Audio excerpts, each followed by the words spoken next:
The rain hammered the tin roof of St. Augustine's like God's own judgment. Each drop a accusation I couldn't outrun anymore. I burst through the side door of the rectory, my boots squelching on the worn oak floors, and there he was, Pastor Elias, my father in name if not in blood, kneeling before an open trunk in the attic, his broad shoulders shaking as he clutched a faded photograph of two young men locked in an embrace that no sermon could sanctify. "Levi," he whispered, his voice cracking like thunder. "You weren't supposed to see this." But it was too late. The secret he'd buried deeper than his wife's grave had clawed its way out, and in that moment, I realized the saint everyone worshipped was just a man who'd traded his heart for a collar. That was 13 years ago. The summer I turned 13 and the world cracked open like an eggshell under my heel. Elias had adopted me from the foster system 2 years prior, plucking me from a string of indifferent group homes in rural Ohio where the cornfields whispered neglect and the nights echoed with the sobs of boys like me. Lost, angry, queer in ways we didn't yet have words for. He was the Rock of Milford, this speck of a town straddling the Indiana border, where the steel mills had rusted shut a generation ago and faith was the only factory still humming.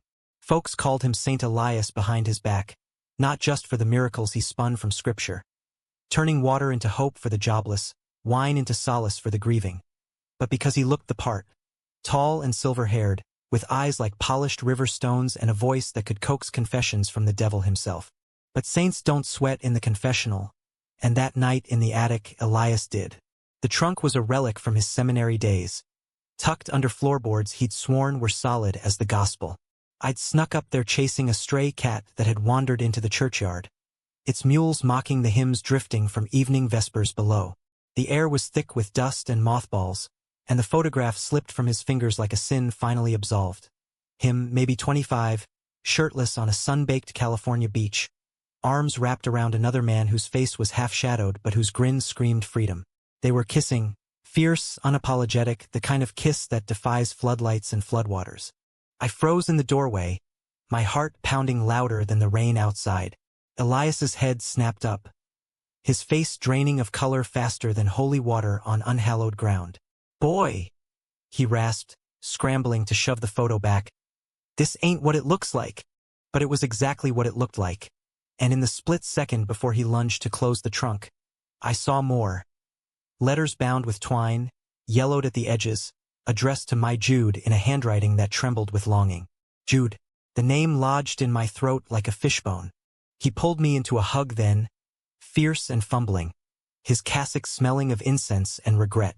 "Levi, listen, God forgives.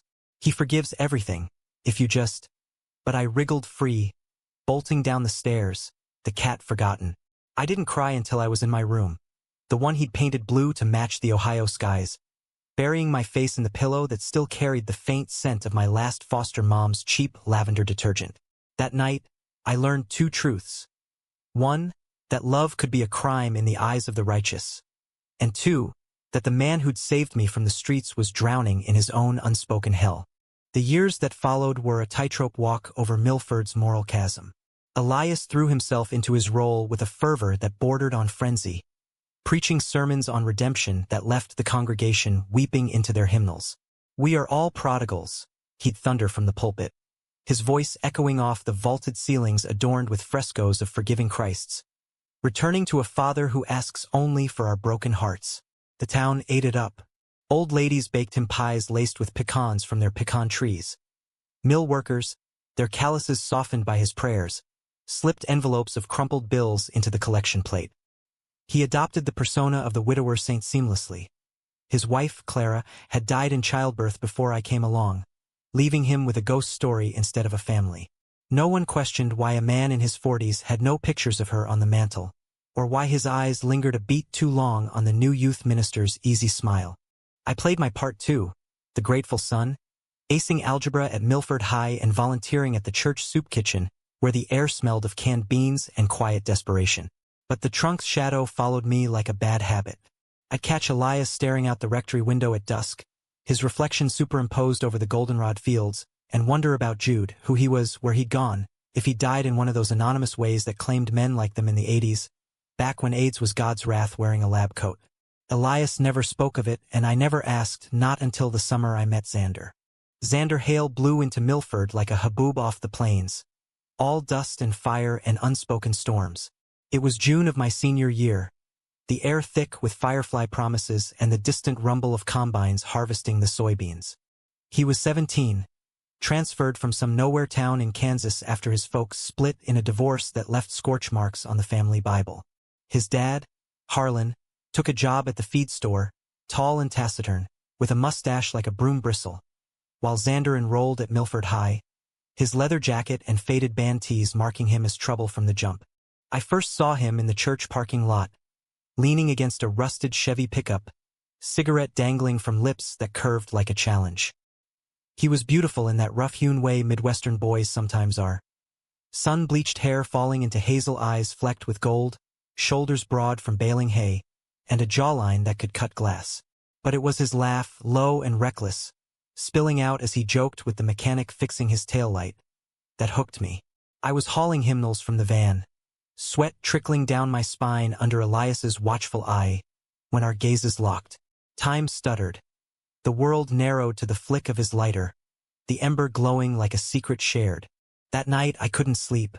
The rectory was silent save for the creak of settling beams, but my mind raced with what-ifs. What if I talked to him?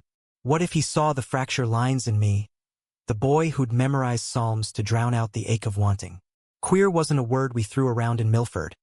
It was a slur hissed in locker rooms or a punchline in truck-stop diners. But Xander, he looked like he could handle the weight of it, maybe even carry some himself.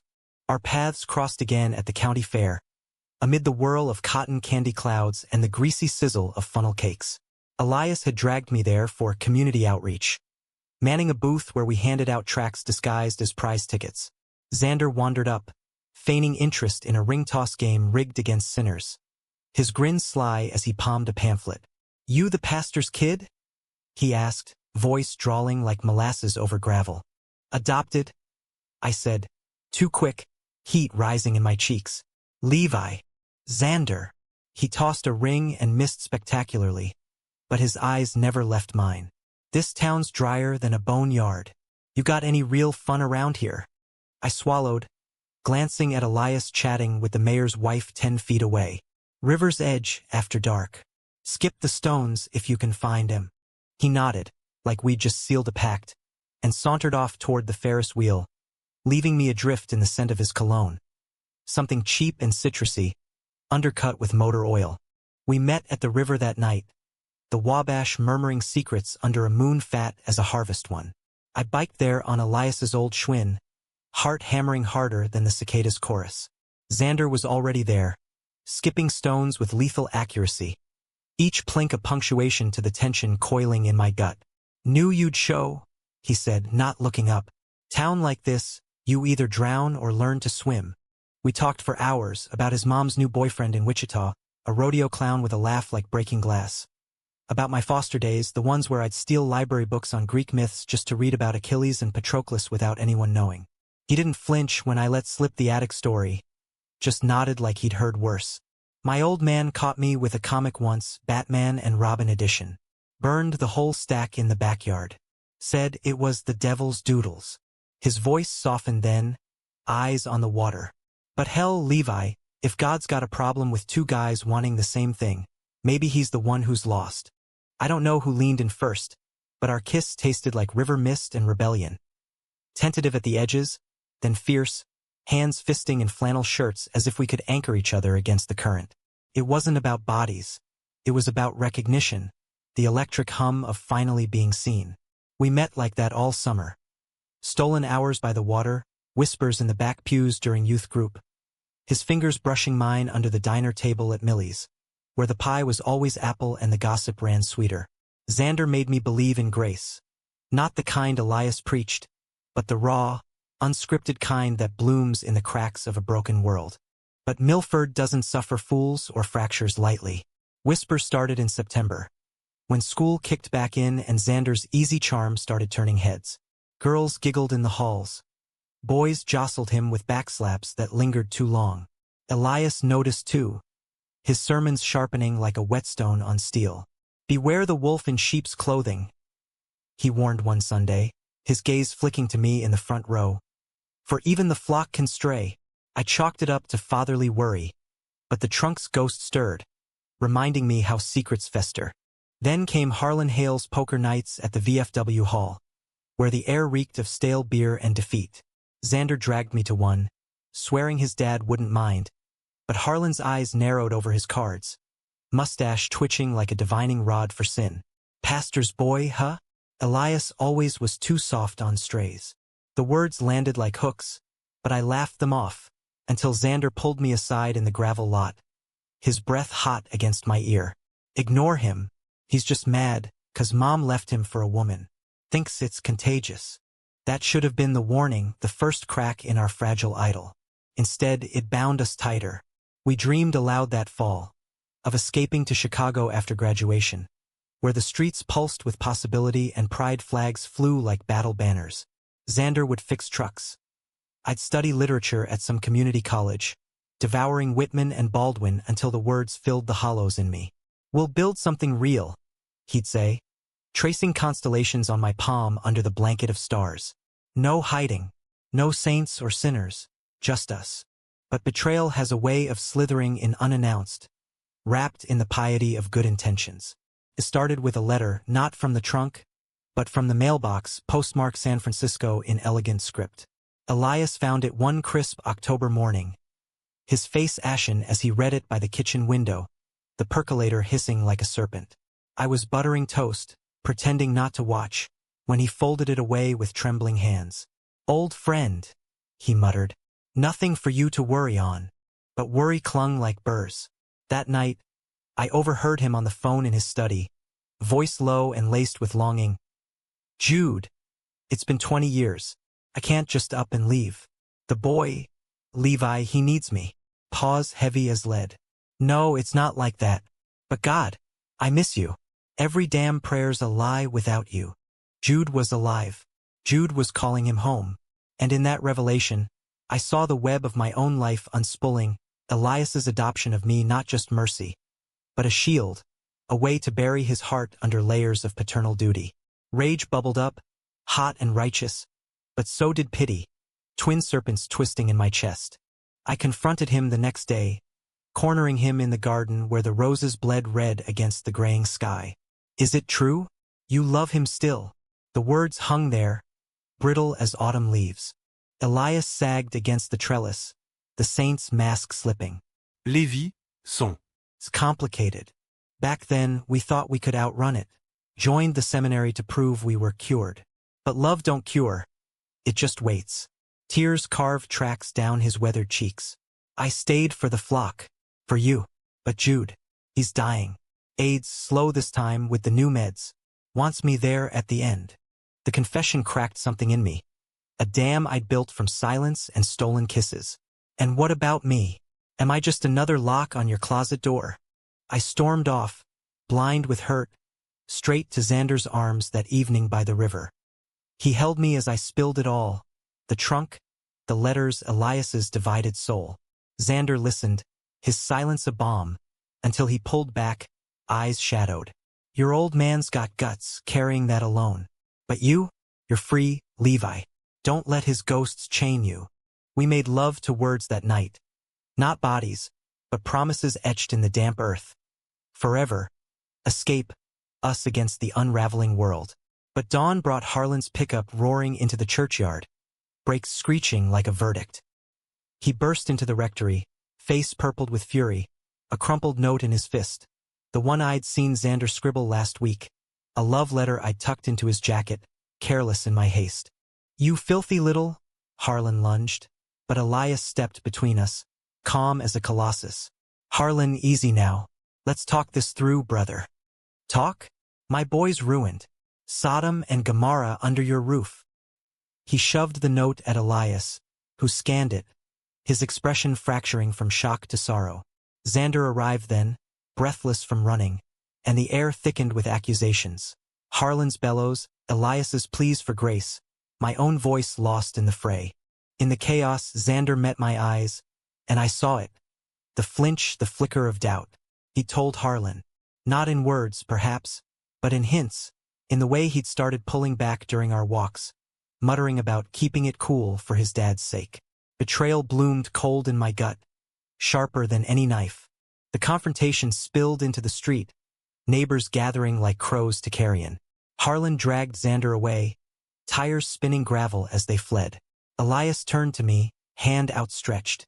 Levi will fix this. Family sticks. But family? It was all smoke and scripture. I ran, blind, backpack slung over one shoulder with nothing but a change of clothes and the photo from the trunk. Stolen in my fury. The Greyhound station in Terre Haute was a fluorescent purgatory. But Chicago loomed like salvation, tickets cheap as regret. Days blurred into a haze of hostels and hunger pangs. The city a concrete jungle where queerness wasn't hidden but heralded. Rainbow crosswalks, drag brunches, hands held without apology.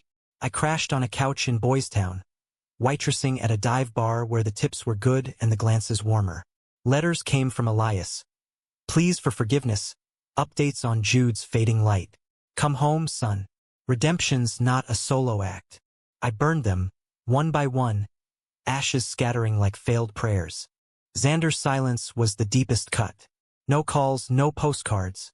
Just the echo of his laugh in my dreams. Until winter gripped the lakefront in ice, and he appeared at my door, snow-dusted and hollow-eyed, Harlan's old truck idling curbside like a getaway car. Levi, he breathed, stepping into the dim apartment, the air between us crackling with unsaid recriminations. I didn't mean Dad found the note, twisted it. I tried to explain, but his voice broke, hands reaching, then falling. I love you, still do. Ran when I was scared, but Milford's a cage without you. Tears I'd banked for months spilled then, hot and unbidden. You betrayed me, Xander. Handed me to the wolves for a pat on the back from your old man. He winced, collapsing onto the threadbare couch. It wasn't like that. He was beating me black and blue after. Said he'd send me to conversion camp, the kind that breaks boys. I thought if I played along, denied it all. God, Levi, I was wrong. So damn wrong. The room spun with the weight of it, his fear mirroring Elias's, the cycle of closets closing in. I wanted to hate him, to shove him into the snow and bolt the door. But love, that stubborn weed, pushed through the cracks. We talked till dawn, unraveling the threads. His shame, my abandonment issues, the toxic piety that poisoned us both. By morning, with the city stirring under a pale sun, we'd woven something tentative anew. Not perfect, but honest. Elias's call came a week later, voice frail over the line. Jude's gone, Levi. Past peaceful, they say. I'm coming to you. He arrived by train, thinner, the silver in his hair now stark white. But his eyes held a clarity I'd never seen. Over diner coffee in a booth sticky with syrup, he told the full story. Jude, the seminary lover, the vows they'd broken under fluorescent lights, the AIDS diagnosis that sent Jude west while Elias stayed, preaching to atone. I adopted you 'cause you looked like him a little, same fire in the eyes. Thought maybe God was giving me a second chance. I forgave him then, not with words but with a hand on his, the first unguarded touch since the attic. You're no saint, Dad, but you're mine. Harlan disowned Xander that spring, but Milford's grip loosened when the scandal hit the Gazette. Not our love, but Elias's quiet coming out in a letter to the editor, a pastor's confession, grace for the fallen. The town split like a fault line. Some fled to fire and brimstone revivals, others stayed, drawn by the raw humanity of it. St. Augustine's doors stayed open, now hosting support groups alongside Sunday services, a beacon for the bruised. Xander and I moved in together that summer, a walk-up in Wicker Park with windows that caught the L train's rumble like a lullaby. We worked odd jobs, him wrenching at a garage, me shelving books at a queer bookstore, saving for a future that felt less like escape and more like arrival. Elias visited often, his sermons softer now, laced with stories of Jude's laugh instead of brimstone. Love, he'd say from the pulpit, voice steady, is the truest gospel. It don't ask permission. One evening, as fireflies danced over Lake Michigan and Xander's head rested on my shoulder, I thought of that rainy attic night, the trunk's secrets spilling like rain. Betrayal had carved us hollow, but in the hollows, we'd found room for each other, for grace unearned and unrelenting. Milford faded to a memory, not a chain, Elias to a father reclaimed. And in the quiet spaces between breaths, I learned that saints aren't born, They're forged in the fire of what they dare to love. We weren't perfect. Arguments flared like summer storms, old wounds reopening under stress. Xander's nightmares of Harlan's belt. My panic at crowded bars where eyes lingered too long. But we faced them head-on. Therapy sessions in a sunlit office where a no-nonsense counselor with a rainbow pin on her lapel taught us that healing wasn't linear. It zigzagged, doubled back, but always edged forward. By fall, Elias retired, passing the collar to a young pastor from the city, one with a husband and a dog named Lazarus. The church thrived, paradoxically stronger for the crack in its facade. Elias moved to a cottage near us, puttering in a garden that overflowed with tomatoes and truths. "Planted these for Jude," he'd say, handing me a basket heavy with red orbs. He hated waiting for summer. Xander proposed on a whim one December eve, down on one knee in the snow-glazed alley behind our building, a ring pilfered from his grandma's estate. Simple silver, engraved with no ghosts. I said yes through chattering teeth, laughter bubbling up like champagne. Our wedding was small. Elias officiating in a park under budding cherries, a handful of Milford holdouts mingling with Chicago friends, toasts raised to second chances. Life settled into rhythms. Mornings tangled in sheets, evenings walking the lakefront where the wind carried whispers of possibility. We adopted a rescue mutt named Jude, all wiry fur and wagging hope, and talked of kids someday. Surrogacy papers yellowing in a drawer like unanswered prayers. But the humanistic heart of it all? It wasn't the happy ending, though it was happy. It was the understanding that we're all adopted sons in some cosmic foster system.